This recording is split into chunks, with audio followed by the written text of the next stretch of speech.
welcome everyone to week 8 of the league.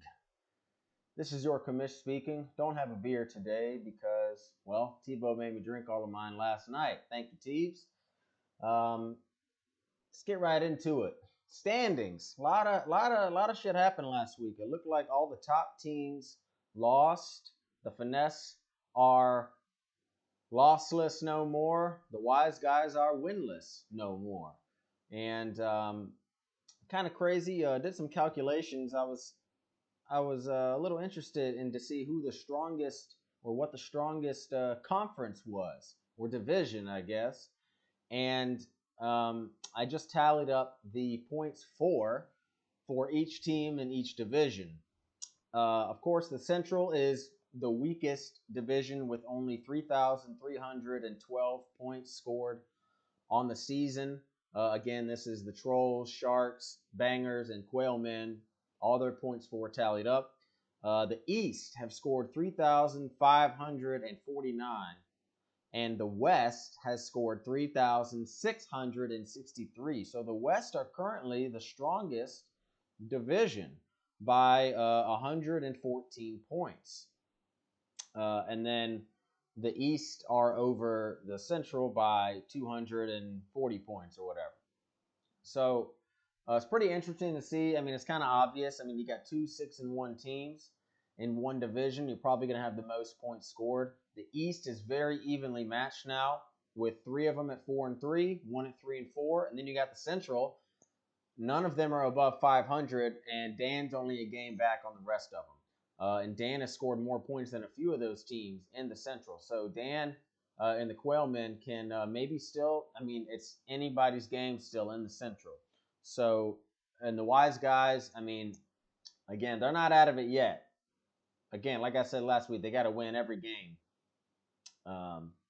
to get into the playoffs. But they're going to have to beat out some other really, really good teams to get in there. So let's get into the power rankings. Power rankings. Number 12.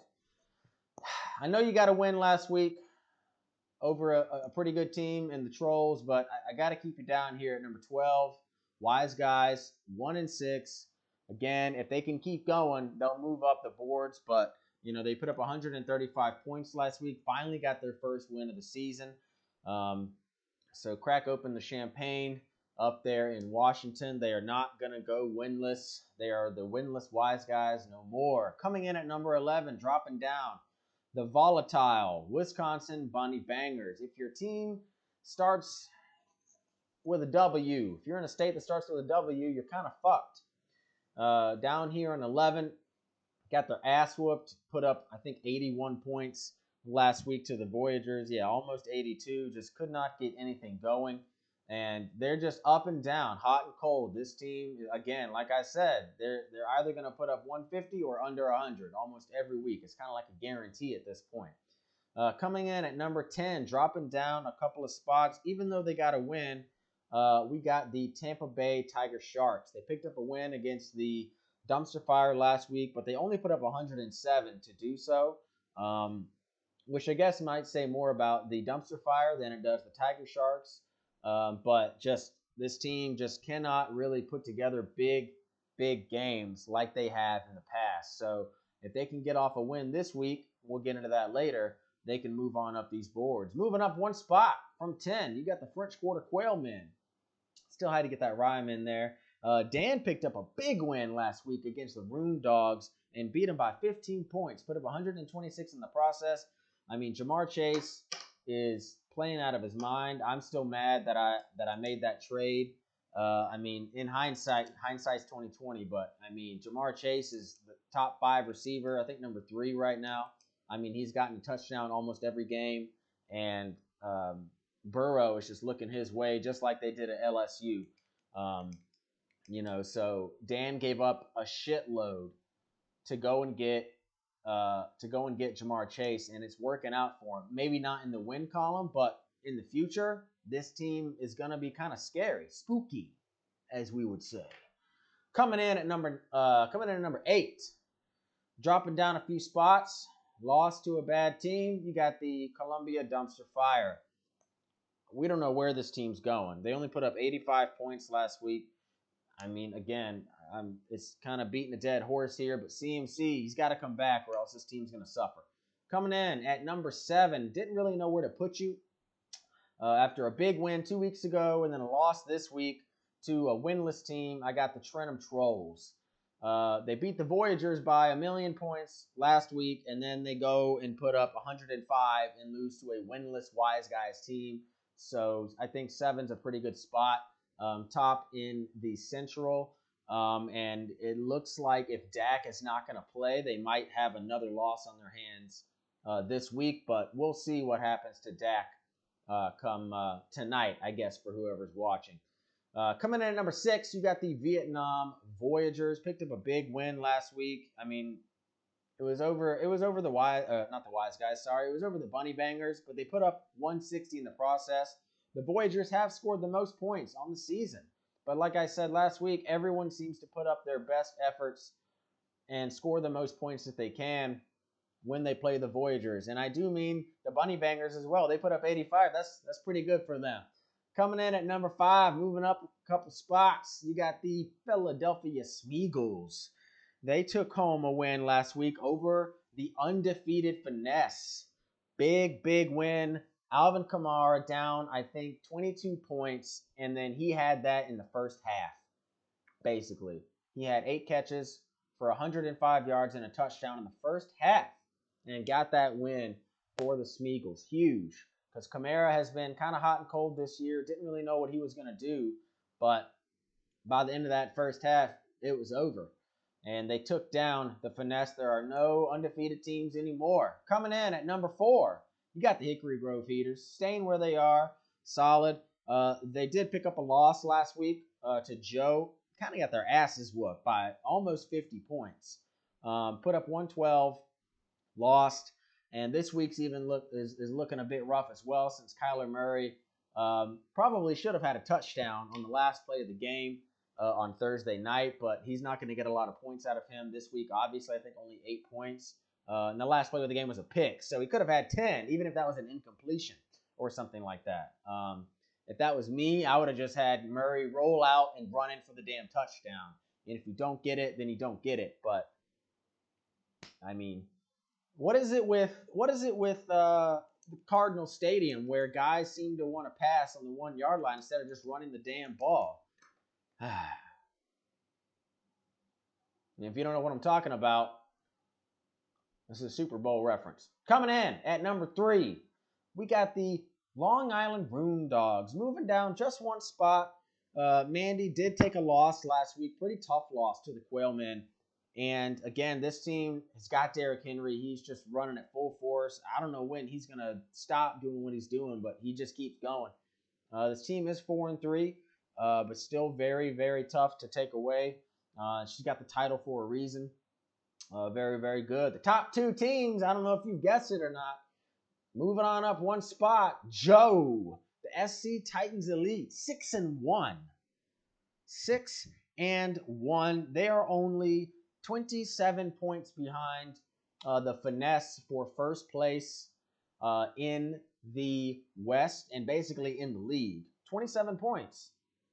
It's not unheard of to do in one game. I mean, the Finesse just put up, the Titans Elite put up 161 last week to score the most points in the game, beat out the Voyagers by 2 in that category. So, can't deny them anymore. 6-1, this shit's for real. But again, like we said, this team ride or dies with the Bucks. And I think next week the Bucks are on bye. So I think, again, Joe is just going to roll with the whole Bucks and then just take an L next week, considering he has like 6 or 7 players on bye next week. But we'll get into that next week. Number 1, staying number 1, you got the LA Finesse. Again, yeah, they did lose. And they only lost by 8 points, but they only put up 102 in the process to the Smeagol's. But they're still top in the league. They've scored 950 points. That's only 14 fewer than the Voyagers, who have scored the most in the league. But they've only allowed 822. So it's going to be interesting to see if teams can start to put up some points against the Finesse and maybe take them down a few more times before we get into the playoffs.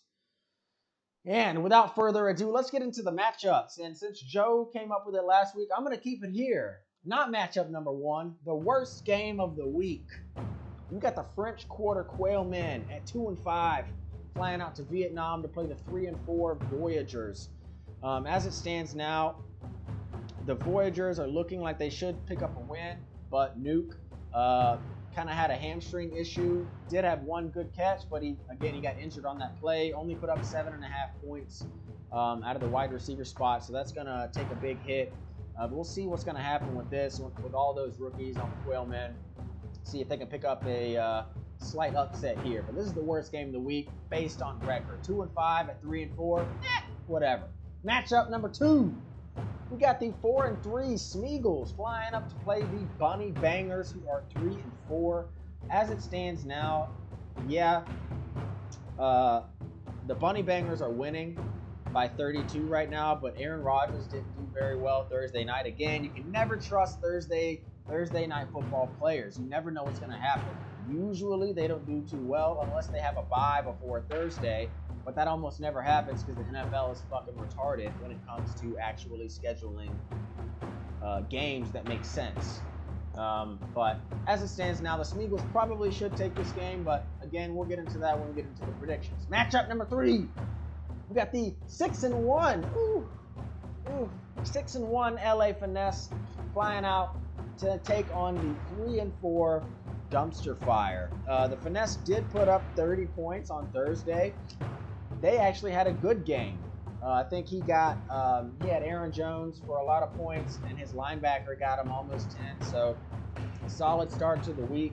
The Dumpster Fire got 14 already, so that was basically the highest scoring game so far, and it might be the highest scoring game of the week, but we'll see. Dumpster Fire are going to need to put up a lot of points to take down the Finesse, and if Finesse lose 2-0,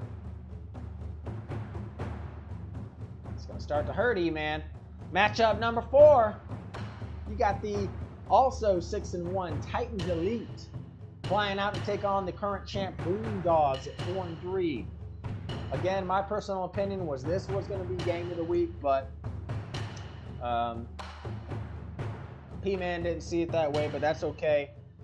This is a big matchup because if the Titans Elite can win, the Finesse have a very good chance to lose, I think, against the Dumpster Fire, although it doesn't look like it on paper. But at the same time, the Boondogs are kind of reeling right now. I think Lamar Jackson is on bye this week. So it's going to be tough for the Boondogs to get this win, and it's not like it's the end of the world. 4-4 does seem daunting, but the Boondogs did it last year, and all of the East, none of them have 5 wins. So even if she loses, she'll be at worst a game behind whoever wins. That's also 4-3. For the Titans Elite, they can actually take this loss and feel fine because again, they'd still be in the playoffs. Picture for now, and they're still one of the top teams in the league. But if the Titans Elite can get this win, huge. They could take over the West and maybe take over the league. We'll see. Rivalry game of the week. You know what it is. Tampa Bay Tiger Sharks at 3-4, flying out to take the no longer winless Washington Wise Guys at 1-6. So this is going to be probably a low-scoring affair. Both of them put up 6.5 points on Thursday. Tebow and Rico, it's got some bad blood there, going back a long time. This has been a rivalry for as long as we can remember. 2 Florida boys, and it's gonna be a bloodbath. It's gonna be a bloodbath. Game of the week, according to P-Man. You got the Hickory Grove Heaters that are hurt, they're reeling. 4-3 Heaters flying out to take on the 3-4 Trolls, who have been hot and cold. This is a big game. If Trolls can win, they can maybe keep control of the Central. If the Heaters win, they can keep control of the East. So this is a power struggle for their respective divisions. Whoever loses, again, is not out of the water. This is just really a big game based on who can take control of their own division. and we will see what happens. On to predictions. Last week, Joe had predictions. He went 3-3. It was looking good for him, but he went 3-3. So now we are 17-25 overall, only 41% on the year. Hopefully we can get that up. This week was P-Man. Thank you, P-Man, for the awesome intro on the predictions video this week. Loved it. Gotta love the old school Rey Mysterio entrance. And he called out Graydon. So Graydon's got next week's picks. Again, no one's gotten 4. No one's gotten 4 or more picks. No one has been able to do it. So maybe P-Man, as of now, if these picks stand, P-Man should go 5-1, according to Sleeper. Just according to Sleeper, P-Man should go 5-1 on his picks. I guess he went ahead and just picked all the left teams, all the teams that are away this week to win, which is a big gamble. But he's got the Voyagers taking down the Quailmen. He's got his own Smeagol's taking down the Bunny Bangers. Not a hard pick there. He's got the Finesse over the Dumpster Fire. Not a hard pick there. The Titans Elite over the Room Dogs. Again, the Titans Elite are 6-1. Not many people have picked them to win until now, and especially against the Room Dogs. You could say it's not really an upset, but big game there, and bold pick there. Rivalry game of the week. He's got the Tiger Sharks over the Wise Guys, which again, as it stands now, that should happen. But Tebow just got to win. His guys are confident. They may come out and just blow Rico out of the water and send their asses back to Tampa Bay with their shark tail between their fins, I guess. Game of the week. He's got the Heaters picking back up. They're coming off of 2 straight losses. Got the Heaters taking over the Trolls, who are also coming off of a loss. So we'll see. These look like some good picks so far. He kind of went, what would you call it? He kind of went with just whoever looks the best. That's who he went with. He didn't really go with anything crazy this week, so no upset of the weeks here. Just kind of straight chalk picks for P-Man. On to golf. Big change in golf this week. Craziness, actually, if you wanted to call it that. The E-Man shot a triple bogey to bring him from 10 under down to 7 under, drops him out of the lead. Matt shot 1 birdie to bring him up to 8 under, and I shot 6 birdies to bring me up to 8 under par. To 8 under.